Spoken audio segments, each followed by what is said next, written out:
नमस्कार, आप देख रहे हैं न्यूज़ ऑन इंडिया। आज हमारे साथ एक ख़ास शख्सियत गोंडा ज़िले की जिलाधिकारी महोदया नेहा शर्मा जी मौजूद हैं, जो कि पूर्व में स्थानीय नगर निकाय की निदेशक भी रह चुकी हैं। हम जानेंगे आज उनके बारे में। सबसे पहले तो मैम बहुत बहुत स्वागत आपका इस मेरे चैनल में। बहुत बहुत धन्यवाद। मैम, गोंडा ज़िले की जो जिम्मेदारी आपको मिली है, इसके लिए बहुत बहुत बधाई। आप नगर निकाय निदेशक, स्थानीय नगर निकाय निदेशक भी रहीं, स्वच्छ भारत मिशन की भी निदेशक रहीं, जिलाधिकारी, और इसमें क्या चैलेंजेस, क्या डिफरेंसेस दिखते हैं आपको? देखिए, सबसे पहले तो हर जो रोल होता है, प्रशासनिक भूमिका जो होती है, उसके अपने अलग अलग चुनौतियां भी होती हैं और उससे अलग अलग लेवल ऑफ सेटिस्फैक्शन मिलता है कि आप एक अलग तरीके का कार्य करने का। तो एक विविध भूमिका में हम लोग वर्क करते हैं और स्थानीय निकाय निदेशक के रूप में, और साथ साथ में मेरी एक एडिशनल भूमिका भी थी, राज्य मिशन निदेशक स्वच्छ भारत मिशन। तो उसमें चैलेंजेस जो थे वो अर्बन स्फीयर में सफाई व्यवस्था को सुदृढ़ करने के चैलेंजेस थे। और लगभग 1 साल की जो हम लोगों की यात्रा रही इस पूरे कार्यकाल में, और टीम भावना के साथ में बहुत ही सभी 762 निकायों में कार्य हुआ। इसमें माननीय मुख्यमंत्री जी की जो मंशा है उसके अनुरूप कार्य हुआ। एक बहुत ही बृहद अभियान हम लोगों ने जो आप सबके सहयोग से चलाया था, जिसमें गार्बेज वल्नरेबल पॉइंट्स जो हैं उनको विलोपित किया जाना और उनको सुसज्जित किया जाना। तो वो एक जीवीपी मुक्त प्रदेश की जो परिकल्पना थी, उस पे अच्छा काम हुआ था। और अब यहाँ पे नई जिम्मेदारी है और ज़िलाधिकारी के रूप में न केवल नगरीय परिवेश में बल्कि रूरल पार्ट्स में भी बहुत काम करने के लिए बहुत स्कोप है और सभी विभागों का एक समन्वयक के रूप में भी रोल है। तो इस भूमिका का एक अलग तरीके की यात्रा होगी। पिछले 1 साल में लगभग 30 से अधिक अभियान चलाए स्वच्छ भारत को लेकर। उस अभियान का आप काफ़ी एक्टिव रही उस अभियानों में। तो उस अभियान को आप अपने इस ज़िला गोंडा में कैसे इम्प्लीमेंट कराएंगे? क्या क्या आपकी रणनीति है आगे? देखिए, उन अभियानों के माध्यम से सबसे पहले तो हम लोगों की जो एक मंशा थी वो ये थी कि सब जनमानस जो है वो कनेक्ट हो सके इस स्वच्छ भारत मिशन के विषय से। इस विषय वस्तु को सिर्फ टॉयलेट तक ही सीमित ना रखा जाए, बल्कि घर से होने वाली शुरुआत जो है, सोर्स सेग्रीगेशन है और डोर टू डोर कलेक्शन है, और गीला सूखा किस तरीके से अलग अलग करने से जो कचरा है वो कचरा नहीं रह जाता, बल्कि जैसे बात होती है कचरे से वेस्ट टू वेल्थ की बात होती है, कबाड़ से जुगाड़ की बात होती है। तो उन सारी कॉन्सेप्ट्स को जनमानस के बीच में इन अभियानों के माध्यम से हम लोगों ने चाहा कि सब लोग जुड़ें और जनमानस की शक्ति मिली भी इस अभियान को। तभी प्रदेश में हम लोगों को खुद को अवार्ड उत्तर प्रदेश को नवाजा भी गया स्वच्छ विरासत अभियान के लिए। अब गोंडा में डेफिनेटली इस पूरे काम को बहुत तीव्रता से आगे ले जाने का प्रयास रहेगा और धरातल पे सीधे तौर पे जुड़कर काम करने का है। तो न केवल हमारी जो यहाँ पर 10 निकाय हैं, बल्कि 1095 जो ग्राम पंचायतें हैं, उन सब में इसकी अलख को फैलाना और लोगों का लेकिन सहयोग, इसमें भी सिटीज़न पार्टिसिपेशन हम लोग इंश्योर करते रहेंगे। और अभियान से निश्चित तौर पे लोगों को जोड़ना हम लोगों की एक वो रहती है कि इसमें जनमानस का सहयोग मिले और जो धरातल पे योजनाएं हैं उनका क्रियान्वयन एक फीडबैक मैकेनिज़्म के रूप में भी उभरे। लोगों के माध्यम से बहुत अच्छे विचार भी सामने आते हैं, तो उस तरीके से काम करने में एक अलग ही मज़ा आता है। गार्बेज फ्री सिटी और प्रधानमंत्री नरेंद्र मोदी जी का सपना गार्बेज फ्री सिटी का है, उसको यहाँ पर इम्प्लीमेंट करना कितना बड़ा चैलेंजिंग आप समझती हैं? देखिए, चैलेंज तो है ही, लेकिन जैसा कि विगत 1 वर्ष में भी मैं कहूँगी कि वहाँ से भी जो जिस तरीके की मॉनिटरिंग हुई, गोंडा में भी काफ़ी ट्रांसफॉर्मेशनल चेंजेस हुए। यहाँ अभी भी जीवीपी जो मुक्त हुए थे वो सेल्फी पॉइंट के रूप में दिखे। मैं गई थी अभी कल परसों, तो बहुत सारे एरियाज़ में काम जो है अभी भी वो दिख रहा है। मतलब एक सस्टेनेबिलिटी की बात होती है कि वो काम एक हुआ और उसके बाद सस्टेन किया या नहीं, तो दिख रहा है। लेकिन चूँकि अब फील्ड पे उतर कर काम करने की बारी है, तो इसको व्यापक करना है। ज़रूरत है कि इसको हर कोने तक पहुंचाना है और न केवल कुछ पॉइंट्स तक सीमित रखना है। और निश्चित तौर पे एक गार्बेज फ्री सिटी का जो कॉन्सेप्ट है उस पर हम लोगों को गोंडा को लेके जाना है।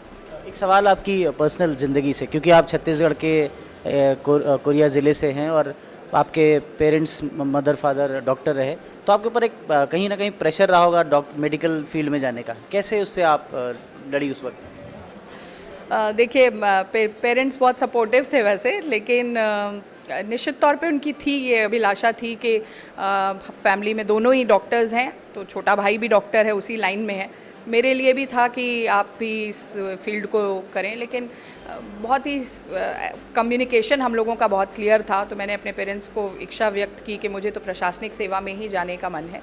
तो उन्होंने इसका पूरा साथ दिया और आज उनके आशीर्वाद से और भगवान के आशीर्वाद से हम लोग इस रोल में हैं।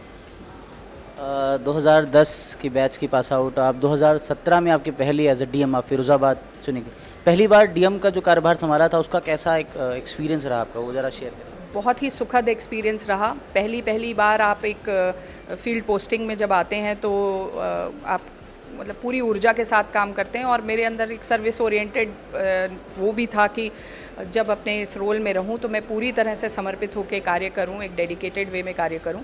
और फिरोज़ाबाद में तो अभी भी लोग जुड़े हुए हैं और काफ़ी पहली पोस्टिंग के नाम पर एक अलग सा जुड़ाव महसूस होता है, लेकिन हर पोस्टिंग ही अपने आप में बहुत परिवार को समझ लीजिए व्यापक करने का एक यात्रा है।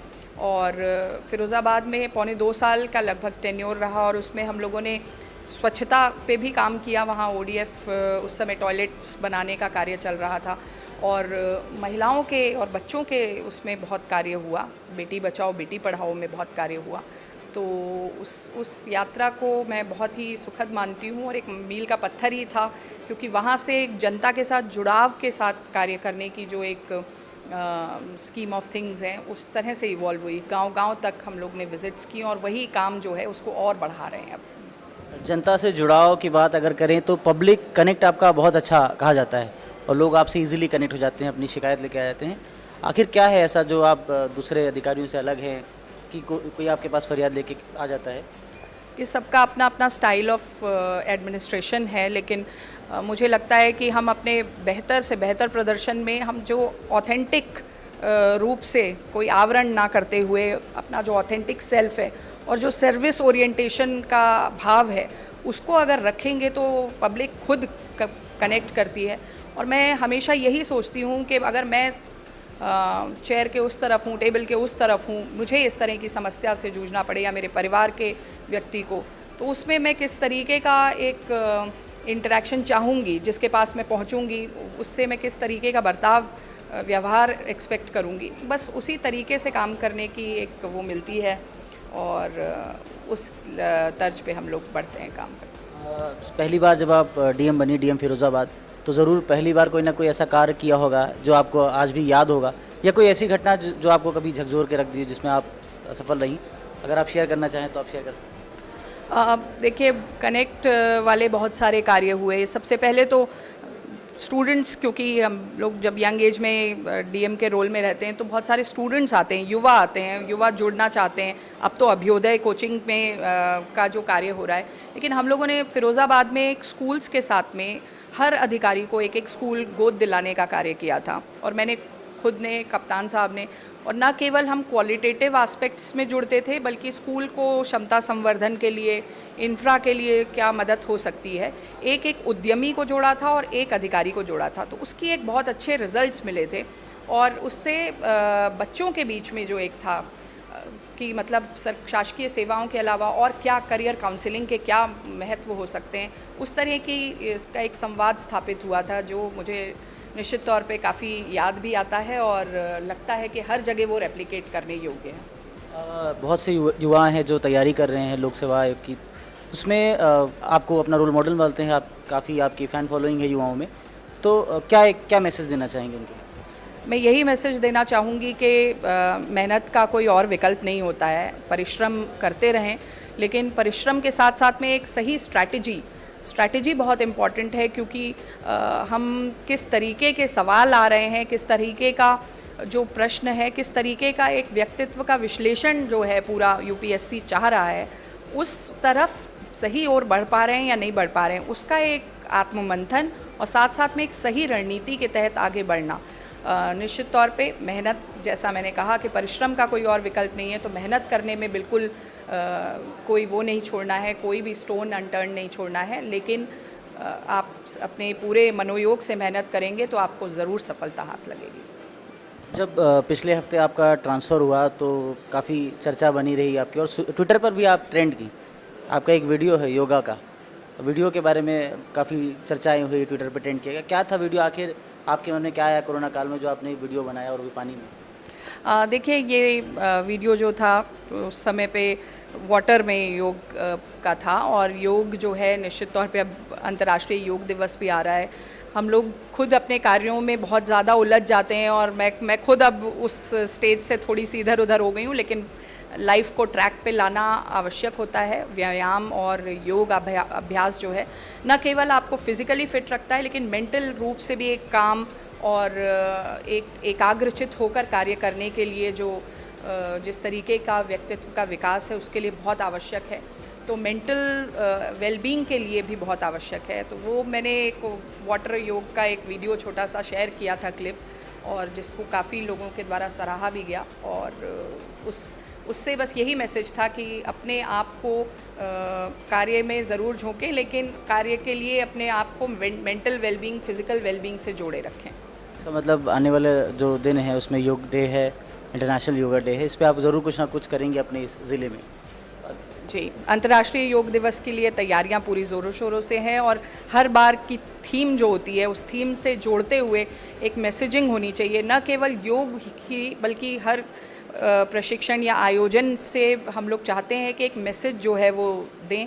इस बार भी कुछ विशेष सोचा है, और ज़िले के सभी जो युवा हैं, वृद्धजन हैं, गर्भवती महिलाएं हैं, दिव्यांगजन हैं, हर स्टेक होल्डर के साथ में जुड़कर हम लोगों ने सोचा है कि सस्टेनेबल डेवलपमेंट गोल्स जो यूएन के हैं उन गोल्स को किस तरह से प्रदर्शित करें सिंबॉलिकली, और योग का मैसेज जो है वो हर विभाग की ऊर्जा को जोड़ते हुए देने का प्रयास है। तो आप देखेंगे बहुत इस बार अच्छा प्लान कर रहे हैं हम लोग। क्योंकि आपने अभी हाल ही में ज्वाइन किया है, पहला आपका ये समाधान दिवस था कन्नैलगंज में, किस तरह से देखती हैं, क्या आगे की रणनीतियाँ होंगी ज़िले के लिए? ज़िले के लिए बहुत सारी समस्याओं का एक वो देखने को मिलता है। थेमेटिकली हम अगर बात करें तो मुझे लगा कि ज़मीन से जुड़े हुए समस्या बहुत अधिक हैं। साथ साथ में कुछ पुलिसिंग की भी इश्यूज़ हैं। उसके अलावा विकास संबंधी कार्यों को भी और गति देने की आवश्यकता है। तो जो कार्य हुए हैं उनको और आगे लेके जाना, और जो कमियां रह गई हैं या जो अभी देखने में आया, समस्याओं का एक तो जो जिस तरीके का निस्तारण होना चाहिए वो गुणवत्ता परक होना चाहिए। जनमानस में ये भाव होना चाहिए कि संतोष का भाव होना चाहिए कि उसकी सुनवाई जो है वो सही तरीके से हुई, और नियम संगत रूप से उसको जो मिलना चाहिए निस्तारण वो अवश्य रूप से मिले। ये मेरी प्राथमिकता रहेगी। आज भी उस प्राथमिकता पर हम लोगों ने सभी अधिकारियों को निर्देशित किया है, और इसी तर्ज पर हम काम करने के लिए प्रतिबद्ध हैं। इस चैनल के माध्यम से आप ज़िले के लोगों को क्या संदेश देंगे? बस मैं यही संदेश देना चाहूँगी कि जिस प्रकार से अभी हम लोगों ने बात की, तो जनमानस और जन सहयोग की एक जो परिकल्पना है, और उसी के माध्यम से हर योजना को हम लोग विस्तारीकृत करने का प्रण किए हुए हैं। तो मेरा सभी से सहयोग वांछनीय है कि इन सभी योजनाओं को आगे लेकर जाने में हमारा सहयोग करें, और कहीं भी कुछ गलत होता है, चाहे वो करप्ट प्रैक्टिस हो या किसी भी तरीके का शिथिल आचरण हो, उस पर हमारे तरफ से संवाद रहेगा। हम प्रशासनिक अधिकारी पूर्णतः प्रतिबद्ध हैं आपकी शिकायतों पर पूर्णतः एकदम तीव्र गति से एक्सपीडिशियसली कार्रवाई करने के लिए, और उन सभी को पनिश करने के लिए जो अगर ऐसी उत्पीड़क कार्रवाई में लिप्त पाए जाते हैं। बहुत बहुत शुक्रिया हमें समय देने के लिए। Thank you. ये थी नेहा शर्मा जो गोंडा के जिलाधिकारी हैं। कैमरा पर्सन आशीर्वाद दीक्षित के साथ इरफान, न्यूज़ 1 इंडिया।